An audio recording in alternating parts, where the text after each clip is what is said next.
পৌৰাণিক ধৰ্মগ্ৰন্থ অনুসৰি সাবিত্ৰী এগৰাকী সতী নাৰী আছিল, যাৰ নাম প্ৰত্যেকজন হিন্দু লোকে জানে, যিয়ে স্বয়ং যমৰাজৰ পৰা মৃত স্বামী সত্যবানৰ জীৱন ঘূৰাই আনিছিল। বিশ্বাস কৰা হয় যে শ্ৰদ্ধা আৰু ভক্তি সহকাৰে সাবিত্ৰী সত্যবানৰ কাহিনী শুনিলে মানুহৰ অকাল মৃত্যুৰ ভয় নাথাকে আৰু ভক্তসকলে দীৰ্ঘ জীৱন লাভ কৰে। আজি আমি সকলোৰে পৰিচিত সতী সাবিত্ৰীৰ কাহিনী ক'বলৈ লৈছোঁ। সাবিত্ৰী এগৰাকী সতী নাৰী আছিল। তেনে ক্ষেত্ৰত বিবাহৰ কিছুদিন পাছতে হঠাৎ সতী সাবিত্ৰীৰ স্বামীৰ অকাল মৃত্যু কিয় হৈছিল? স্বামী সত্যবানৰ মৃত্যুৰ পাছত সাবিত্ৰীয়ে যমৰাজৰ পৰা স্বামীৰ জীৱন কেনেকৈ ঘূৰাই আনিছিল? আহকচোন আজি সাবিত্ৰী সত্যবানৰ এই সুন্দৰ কাহিনী জানো।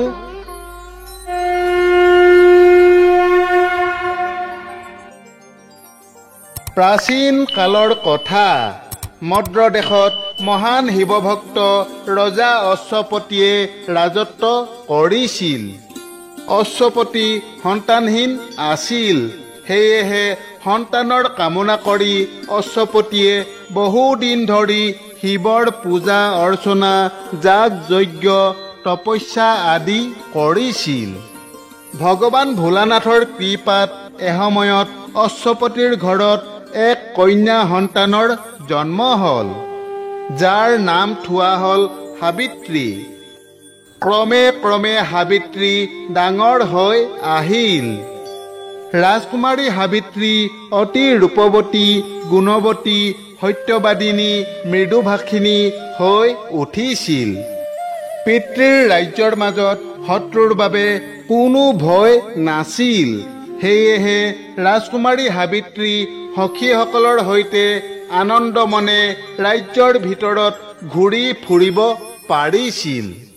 তেনেকৈয়ে এদিন ৰাজকুমাৰী সাবিত্ৰী ঘূৰি ফুৰি এজন ঋষিৰ আশ্ৰমত উপস্থিত হৈছিল।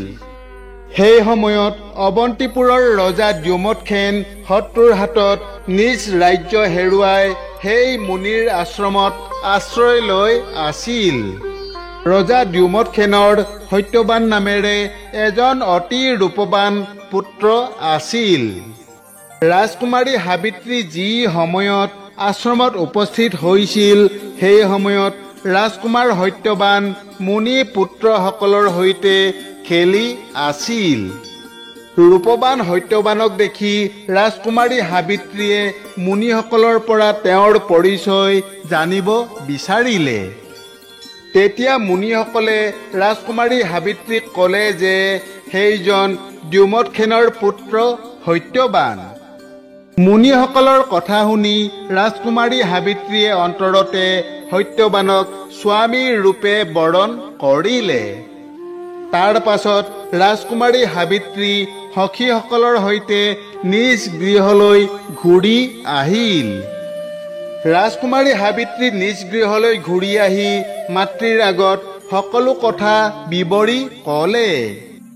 সাবিত্ৰীয়ে মাতৃৰ আগত ক'লে যে সেই ৰূপৰ কুমাৰ সত্যবানক তাই অন্তৰেৰে স্বামী বৰণ কৰিছে। কন্যাৰ মুখে সকলো কথা শুনাৰ পাছত মহাৰাণীয়ে ৰজা অশ্বপতিৰ আগত সকলো কথা ক'লেগৈ। মৰমৰ কন্যাৰ এনেধৰণৰ কথা শুনাৰ পাছত ৰজা অশ্বপতি চিন্তিত হৈ পৰিল। সাবিত্ৰীয়ে যাক স্বামী বৰণ কৰিছে, তেওঁ কাৰ পুত্ৰ, কোন বংশৰ, কি ধৰ্মৰ হয়, এইবোৰ কথা ভাবি ৰজা অশ্বপতি দুখমনে দিন পাৰ কৰিব ধৰিলে। তেনেতে এদিন ৰজা অশ্বপতিৰ গৃহলৈ দেৱৰ্ষি নাৰদৰ আগমন ঘটিল। নাৰদক দেখা পাই ৰজা অশ্বপতি অতি আনন্দিত হৈ পৰিল। মহাৰাণীৰ সৈতে ৰজা অশ্বপতিয়ে নাৰদৰ সেৱা সৎকাৰ কৰি বাৰ্তালাপ কৰি আছিল। তেনেতে ৰাজকুমাৰী সাবিত্ৰী সেই স্থানত উপস্থিত হলহি। তেতিয়া ৰজা অশ্বপতিয়ে দেৱৰ্ষিৰ লগত সাবিত্ৰীৰ পৰিচয় কৰাই দিলে। যেতিয়া নাৰদে এই কথা জানিব পাৰিলে যে সাবিত্ৰীয়ে এজন অচিনাকি কুমাৰক অন্তৰেৰে স্বামী বৰণ কৰিছে, তেতিয়া নাৰদে ৰজা অশ্বপতিক ক'লে, হে ৰাজন, সাবিত্ৰীয়ে যাক স্বামী বৰণ কৰিছে সেইজন হৈছে অৱন্তিপুৰৰ ৰজা দ্যুমৎসেনৰ পুত্ৰ। দ্যুমৎসেন অতি গুণৱান ৰজা আছিল। পিছে দৈৱৰ দুৰ্বিপাকত মহাৰাজ দ্যুমৎসেন অন্ধ হৈ পৰিল। সেই সুবিধাতে শত্ৰুৱে ষড়যন্ত্ৰ কৰি দ্যুমৎসেনৰ ৰাজ্য কাঢ়ি ললে। এতিয়া ৰজাই পুত্ৰ পৰিবাৰৰ সৈতে মহাক্লেশে সৰ্বসুখৰ পৰা বঞ্চিত হৈ আশ্ৰমত দিন কটাইছে। হে ৰাজন, ৰূপে গুণে সত্যৱান সাবিত্ৰীৰ বাবে যোগ্য বৰ। কিন্তু এই বছৰটো পূৰ্ণ হোৱাৰ পাছতে সত্যৱানৰ মৃত্যু হ'ব। সেয়েহে সাবিত্ৰীৰ ভৱিষ্যতৰ কথা চিন্তা কৰি তুমি অন্য এজন যোগ্য বৰ বিচাৰি সাবিত্ৰীৰ বিবাহৰ আয়োজন কৰা। এই বুলি কৈ দেৱৰ্ষি নাৰদ তাৰ পৰা গুচি গ'ল। নাৰদ গুচি যোৱাৰ পাছত ৰজা অশ্বপতিয়ে ভাবিলে, মই সাবিত্ৰীক কেতিয়াও সত্যৱানলৈ বিবাহ নিদিওঁ। শিশুমতী কৰ্মত ধৰ্ম অধৰ্মৰ কোনো কথা নাই। অল্পায়ু সত্যৱানলৈ বিয়া দি মোৰ কন্যাৰ বৈধব্য দশা মই চাই থাকিব নোৱাৰিম। বৈধব্যৰ যন্ত্ৰণা মৰণৰ সমান। মই সাবিত্ৰীৰ বাবে এজন সুযোগ্য বৰৰ সন্ধান কৰিম। স্বয়ম্বৰ সভা পাতিম। মোৰ কন্যা এজন উপযুক্ত ৰজালৈ বিয়া হোৱাটো মই বাঞ্ছা কৰোঁ। কিন্তু সাবিত্ৰীয়ে সত্যৱানক এৰি আন কাৰোবাৰ লগত বিবাহ হোৱা কথাটো মানি নললে।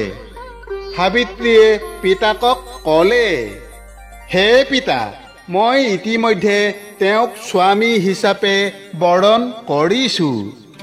গতিকে মই তেওঁক এৰি অন্য এজনক স্বামী ৰূপে গ্ৰহণ কৰি ল'ব নোৱাৰোঁ। মোৰ কপালত যদি বৈধব্যৰ যন্ত্ৰণা ভোগ কৰিবলগীয়া আছে, তেন্তে তাক কোনেও খন্দাব নোৱাৰে। মানুহ জন্মিলে অৱশ্যে মৰিবই লাগিব। কোনেও চিৰদিন জীয়াই থাকিব নোৱাৰে। গতিকে হে পিতা, তুমি মোক সত্যৱানলৈকে বিবাহ দিয়া। সাবিত্ৰীৰ এনে দৃঢ় সংকল্পৰ কথা শুনাৰ পাছত অৱশেষত ৰজা অশ্বপতিয়ে সত্যৱানক ৰাজপ্ৰাসাদলৈ মতাই আনি দুয়োৰে বিয়া পাতি দিয়ে। বিবাহৰ পাছত সাবিত্ৰীক লগত লৈ সত্যৱান নিজৰ কুটীৰলৈ ঘূৰি গ'ল। এজনী সুন্দৰ সুলক্ষণা ৰাজকুমাৰী বোৱাৰী হিচাপে পাই ৰজা দ্যুমৎসেন আৰু মহাৰাণী অতি আনন্দিত হ'ল। পিছে বোৱাৰী সাবিত্ৰীক ৰাজসুখ দিব নোৱাৰি বনৰ মাজত কুটীৰত ৰাখিব লগা হোৱা বাবে মনত দুখো অনুভৱ কৰিলে। বনৰ মাজৰ কুটীৰত চাৰিওজনে আনন্দমনে দিন অতিবাহিত কৰিব ধৰিলে। সত্যৱানে সদায় বনৰ পৰা বিভিন্ন ধৰণৰ ফল মূল বিচাৰি আনে আৰু সাবিত্ৰীয়ে সকলোকে ভগাই মেলি দি নিজেও খায়।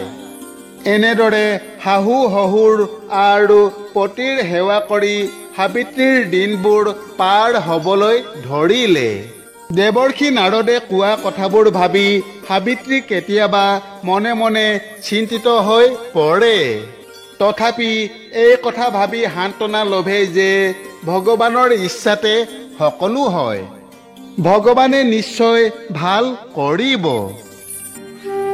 অৱশেষত জেঠ মাহৰ কৃষ্ণা চতুৰ্দশী দিনটো আহি পালে।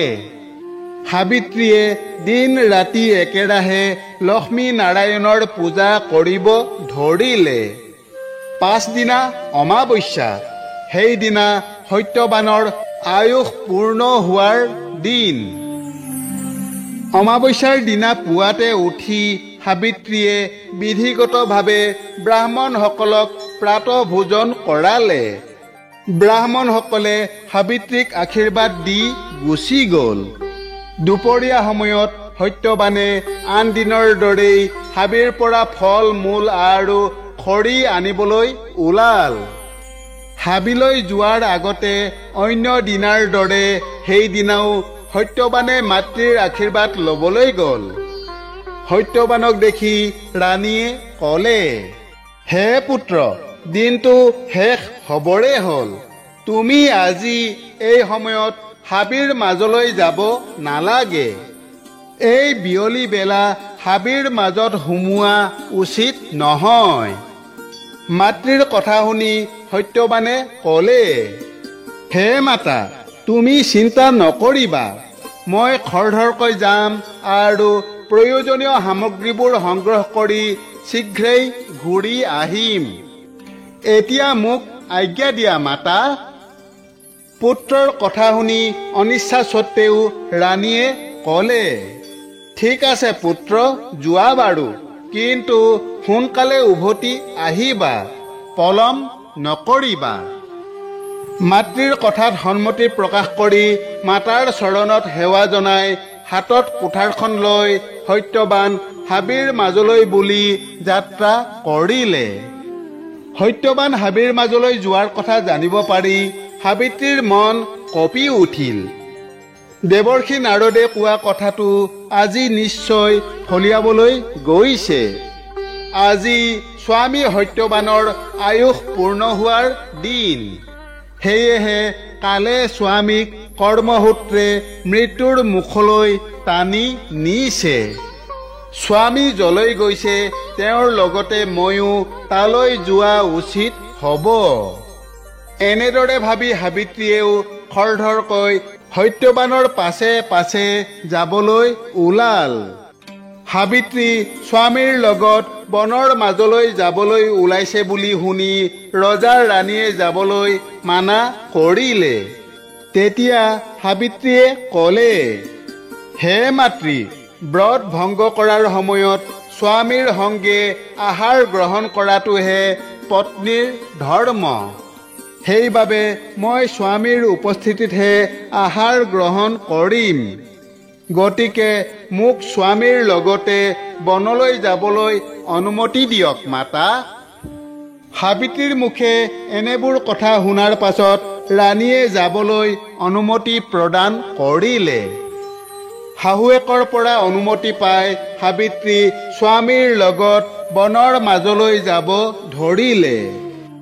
বনৰ মাজত ফল মূল সংগ্ৰহ কৰি হোৱাৰ পাছত খৰি কাটিবৰ বাবে সত্যবান গছৰ ওপৰত উঠিল। খৰি কাটি থকাৰ মাজতে দেহৰ মাজত কিবা ধৰণৰ কুটকুটনি অনুভৱ কৰি সাবিত্ৰীলৈ চাই সত্যবানে ক'লে, হে প্ৰিয়ে, মোৰ দেহৰ মাজত কিবা ধৰণৰ কুটকুটনি অনুভৱ কৰিছো। মোক যেন এক বিষধৰ সাপে দংশন কৰিলে। স্বামীৰ কথা শুনি সাবিত্ৰীয়ে ক'লে, হে নাথ, আপুনি ধৈৰ্য ধৰি অবিলম্বে গছৰ পৰা নামি আহক। তলত আহি অলপ বিশ্ৰাম কৰিলেই আপোনাৰ সকলো কষ্ট দূৰ হ'ব। সাবিত্ৰীৰ কথা শুনি সত্যবান গছৰ ওপৰৰ পৰা নামি আহিল। সাবিত্ৰীয়ে দেহৰ চাদৰখন খুলি মাটিত পাৰি দিলে আৰু সত্যবান সাবিত্ৰীৰ কোলাত মূৰ থৈ শুই পৰিল। ক্ৰমে ক্ৰমে সত্যবানৰ চেতনা লুপ্ত হ'বলৈ আৰম্ভ কৰিলে। দেখি সাবিত্ৰীয়ে জানিলে যে স্বামীৰ অন্তিম সময় আহি পালে। সাবিত্ৰীয়ে ভাবিলে, এতিয়া স্বামীক নিবলৈ নিশ্চয় যমদূত আহিব। যমদূতে মোৰ ওচৰৰ পৰা স্বামীক কেনেকৈ নিয়েহি চাওঁচোন। এনেদৰে ভাবি মৃত স্বামীক কোলাত লৈ সাবিত্ৰীয়ে অকলে ঘূৰ বনৰ মাজত বহি থাকিল। তেনেতে দুজন যমদূত সত্যবানক নিবলৈ আহিল। কিন্তু সাবিত্ৰীৰ সতীত্বৰ শক্তিৰ প্ৰভাৱৰ বাবে ওচৰ চাপিব নোৱাৰি ঘূৰি যাব লগা হ'ল। তেতিয়া যমৰাজ নিজেই সত্যবানক যমলোকলৈ নিবলৈ আহিল। সন্মুখত যমৰাজক দেখি সাবিত্ৰীয়ে সুধিলে, হে মান্যবৰ, আপুনি কোন হয়?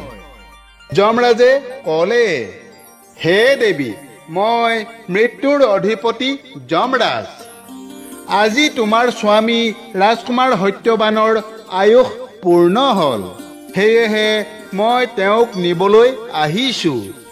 সাবিত্ৰীয়ে ক'লে, হে মৃত্যু অধিপতি, আপুনি স্বামীক নিবলৈ আহিছে, লৈ যাওক। বিধিৰ লিখন কোনে খণ্ডন কৰিব পাৰে? এই বুলি কৈ সাবিত্ৰীয়ে স্বামীৰ ওচৰৰ পৰা আঁতৰি হাতযোৰ কৰি থিয় হৈ থাকিল। যমৰাজে সত্যবানৰ দেহৰ পৰা আঙুলিৰ সমান আত্মাটো উলিয়াই প্ৰস্থান কৰিলে। তেতিয়া যমৰাজৰ পাছে পাছে সাবিত্ৰীও যাবলৈ ধৰিলে। তাকে দেখি যমৰাজে ক'লে, হে দেৱী, তুমি কলৈ যোৱা? জীৱনকাল পূৰ্ণ হ'লে সকলো মানুহৰ মৃত্যু হয়। মৃত্যুৰ পাছত কোন কাৰ ককাই ভাই, বাই ভনী, পতি পত্নী এইবোৰ বিচাৰ কৰিব লগা নাথাকে। আমি সকলোকে যমলোকলৈ লৈ যাওঁ। সেয়েহে তুমি স্বামীৰ মৃত্যুৰ বাবে দুখ নকৰি ঘৰলৈ ঘূৰি যোৱা। সাবিত্ৰীয়ে ক'লে, হে ধৰ্মৰাজ, আপুনি কোৱা কথাবোৰ মই জানো আৰু বুজি পাওঁ। আয়ুষ্কাল পূৰ্ণ হৈ স্বামীৰ মৃত্যু হৈছে, তাৰ বাবে দুখ কৰিব লগা নাই। এই সংসাৰত সকলোৱে মৰিব লাগিব, কোনো চিৰঞ্জীৱ নহয়। জনম লভিলে মৃত্যু হয় আৰু কৰ্ম অনুসৰি ফল ভোগ কৰে। যদি ধৰ্ম কৰে মানুহ নিজেই নিজৰ বন্ধু, আৰু যদি অধৰ্ম কুকৰ্ম কৰে তেন্তে নিজেই নিজৰ শত্ৰু। সৎ সংগত থাকিলে মানুহ সৎ হয় আৰু অসৎ সংগত থাকিলে অসৎ আৰু অধৰ্মী হয়। সেয়েহে মানুহে সদায় সৎ সংগত থাকি ধৰ্ম কৰ্ম কৰি পুণ্য আহৰণৰ চেষ্টা কৰিব লাগে। সাবিত্ৰীৰ মুখে এনেবোৰ কথা শুনি যমৰাজে সন্তুষ্ট হৈ ক'লে, হে দেৱী, তোমাৰ পিতৃ মাতৃ ধন্য। তুমি গুণী জ্ঞানী সতী নাৰী। তোমাৰ অমৃত বচন শুনি মই ধন্য হলো। গতিকে মই তোমাক এটা বৰদান দিব বিচাৰো। সত্যবানক এৰি তোমাক কি বৰদান লাগে কোৱা? সাবিত্ৰীয়ে ক'লে, হে ধৰ্মৰাজ, মোৰ পিতৃ আজিলৈকে পুত্ৰহীন হৈ আছে। আপোনাৰ যদি সঁচাকৈ মোক বৰদান দিবলৈ মন আছে তেন্তে মোৰ পিতৃক এটা পুত্ৰ দান কৰক। যমৰাজে ক'লে, হে দেৱী, মই তোমাৰ পিতৃ মহাৰাজ অশ্বপতিক পুত্ৰ বৰ প্ৰদান কৰিছোঁ। এতিয়া তুমি নিজ গৃহলৈ উভতি যোৱা। যমৰাজৰ কথা শুনি সাবিত্ৰীয়ে ক'লে, হে প্ৰভু, আপোনাৰ সংগ এৰি যাবলৈ মোৰ মন নাই। পূৰ্ব পিতৃৰ পুণ্যফল আৰু মোৰ ভাগ্য বলৰ বাবেহে মই আপোনাৰ দৰে এজন মহাত্মাক লগ পাইছোঁ। বুজিলো, বিধিয়ে আপোনাৰ সংগত পাব লগা পুণ্যফল মোক আৰু পাবলৈ নিদিয়ে। সাবিত্ৰীৰ এনেধৰণৰ কথাত সন্তুষ্ট হৈ যমৰাজে ক'লে, হে দেৱী, অমৃতসম মধুময় কথা কৈ তুমি মোক প্ৰসন্ন কৰিছা। সেয়েহে মই তোমাক এটা বৰ প্ৰদান কৰিব বিচাৰিছোঁ। সত্যবানৰ জীৱনৰ বাহিৰে তোমাক আন কি বৰদান লাগে কোৱা? সাবিত্ৰীয়ে ক'লে, হে ধৰ্মৰাজ, আপুনি যদি মোৰ প্ৰতি প্ৰসন্ন হৈ সঁচাকৈ বৰদান দিব খোজে তেন্তে মোৰ অন্ধ শহুৰ মহাৰাজ দ্যুমৎসেনক দৃষ্টি প্ৰদান কৰক। যমৰাজে ক'লে, হে দেৱী, মোৰ আশীৰ্বাদত তোমাৰ অন্ধ শহুৰ মহাৰাজ দ্যুমৎসেনে পুনৰ দৃষ্টি শক্তি লাভ কৰিব। এতিয়া তুমি নিজ গৃহলৈ উভতি যোৱা। যমৰাজৰ কথা শুনি সাবিত্ৰীয়ে এইবাৰ ক'লে, হে ধৰ্মৰাজ, আপুনি ভূভাৰষ্টৰ সকলো কথা জানে। মই কেতিয়াও সংসাৰ বাসনা কৰা নাই। নালাগে মোক পুত্ৰ বন্ধু, নালাগে মোক পতি। আশীৰ্বাদ কৰাহা দেৱ, ধৰ্মতে সদা মূৰ শুৱে যেন মতি। সাবিত্ৰীৰ মুখে এনেধৰণৰ তাত্বিক কথা শুনি সন্তুষ্ট হৈ যমৰাজে ক'লে, পৰম সুশীলা তুমি ৰাজাৰ নন্দিনী, তুষ্ট ভৈলা মম মন তব বাক্য শুনি।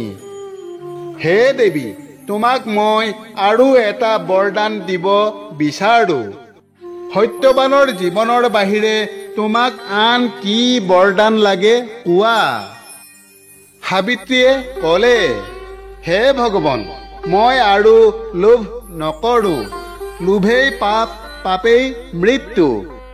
সেয়েহে অধিক বৰ ল'বলৈ ভয় লাগে। যমৰাজে ক'লে, হে দেৱী, তুমি ভয় কৰিব নালাগে। সত্যবানৰ জীৱনৰ বাহিৰে যিকোনো বৰ মই তোমাক প্ৰদান কৰিম। সাবিত্ৰীয়ে ক'লে, হে প্ৰভু, আপুনি যদি সঁচাকৈ দিব বিচাৰিছে তেন্তে মোৰ ৰাজ্যহীনা শহুৰৰ ৰাজ্য ধন পুনৰ ঘূৰাই দিয়ক। যমৰাজে ক'লে, হে দেৱী, মোৰ আশীৰ্বাদত তোমাৰ অন্ধ শহুৰ মহাৰাজ দ্যুমৎসেনে পুনৰ ৰাজ্য লাভ কৰিব। এতিয়া তুমি মোৰ কথা শুনা। বিলম্ব নকৰি ৰাতি হোৱাৰ আগতে তুমি ঘৰলৈ ঘূৰি যোৱা। সাবিত্ৰীয়ে ক'লে, হে ভগৱান, বিধিয়ে যেনেদৰে লিখি থৈছে সেইটো অৱশ্যে হ'ব। মায়াত মোহিত হৈ সকলোৱে সত্যপথ ত্যাগ কৰি জানি শুনি দুখৰ সাগৰত পৰে। ঘৰ পৰিবাৰ, স্বামী পুত্ৰ, পিতৃ মাতৃ সকলো মিছা। এই সকলোৱেই মনুষ্যৰ অনৰ্থ আৰু দুখৰ কাৰণ। এইসকল আত্মীয় লোকক ভৰণ পোষণৰ বাবে মনুষ্যই কুকৰ্ম কৰি অধৰ্মৰ ভাগী হয়।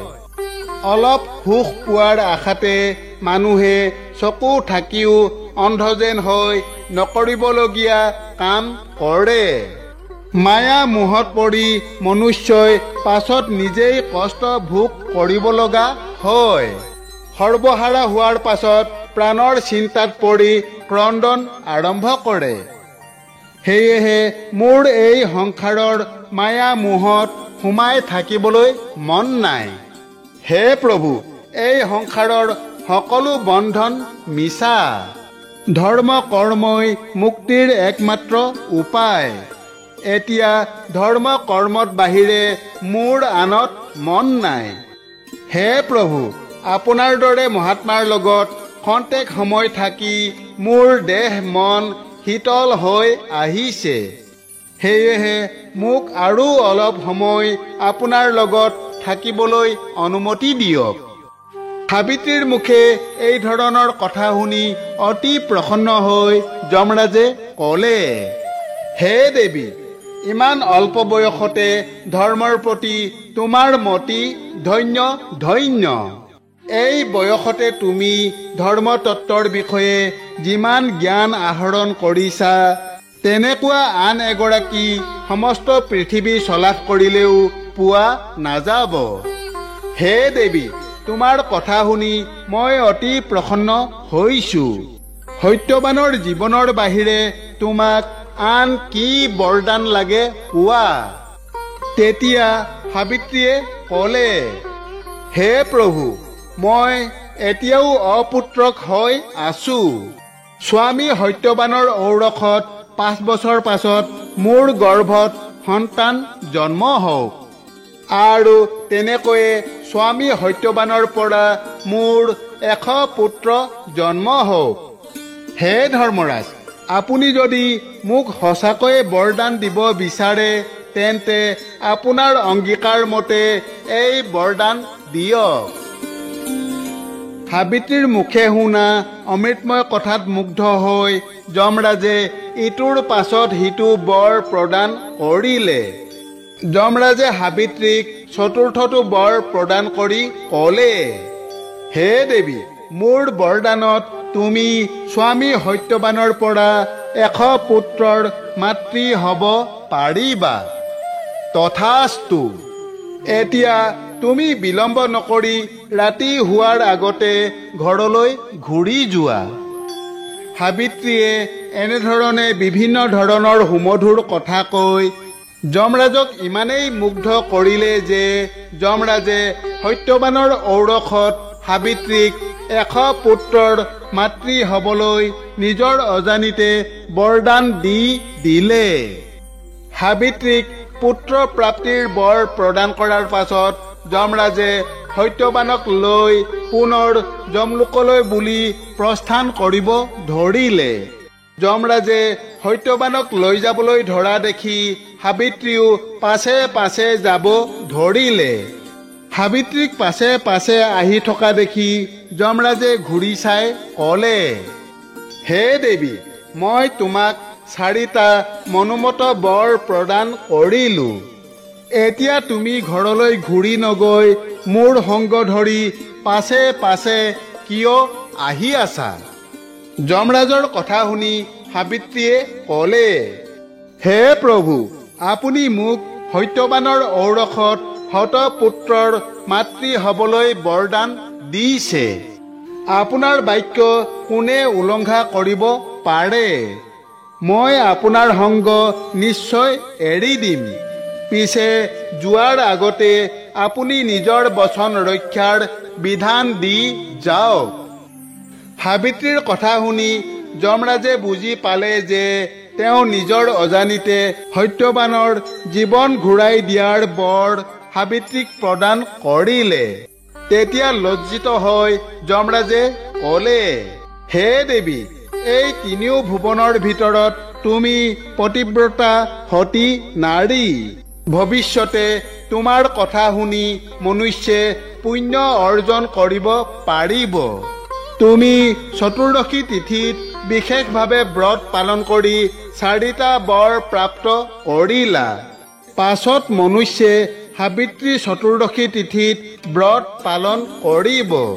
যিজনে ভক্তিভাৱে এই কথা শ্ৰৱণ কীৰ্তন কৰিব তেওঁ পৰম পদ লাভ কৰিব। তোমাৰ মহিমাৰ কথা যিজনে স্মৰণ কৰিব তেওঁ মোৰ পৰা ভয় মুক্ত হ'ব পাৰিব। তোমাৰ গুণত মই বশ হৈ পৰিলো।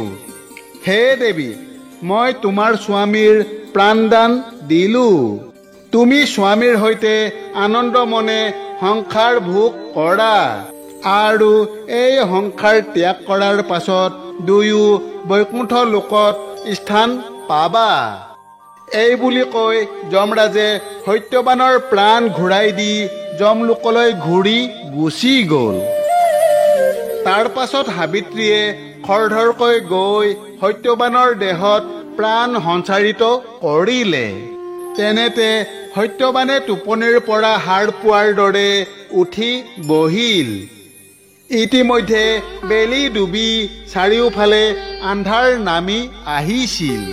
গতিকে সত্যবান আৰু সাবিত্ৰী দুয়ো সেই ৰাতিটো হাবিৰ মাজতে কটোৱাৰ সিদ্ধান্ত ল'লে আৰু দুয়ো এজোপা গছৰ ওপৰত উঠি নিশাটোৰ বাবে আশ্ৰয় ল'লে।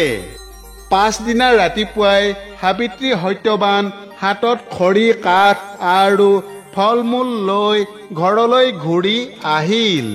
খবৰ পাই ওচৰৰ মুনি তিৰোতা সকলোৱে খবৰ কৰিবলৈ আহিল। সাবিত্ৰীয়ে শহুৰ শাহু তথা অন্যান্য মানুহৰ আগত সকলো কথা ভাঙি পাতি ক'লে। সাবিত্ৰীৰ কথা শুনি সকলোৱে বিস্ময় মানিলে।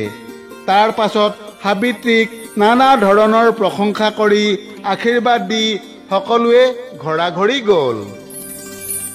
সতী সাবিত্ৰীৰ পুণ্যফলৰ বাবেই অপুত্ৰক ৰজা অশ্বপতিয়ে পুত্ৰ লাভ কৰিলে। দৃষ্টিহীন ৰজা দ্যুমৎসেনে পুনৰ দৃষ্টি ঘূৰাই পালে। মৃত স্বামীয়ে পুনৰ জীৱন দান পালে।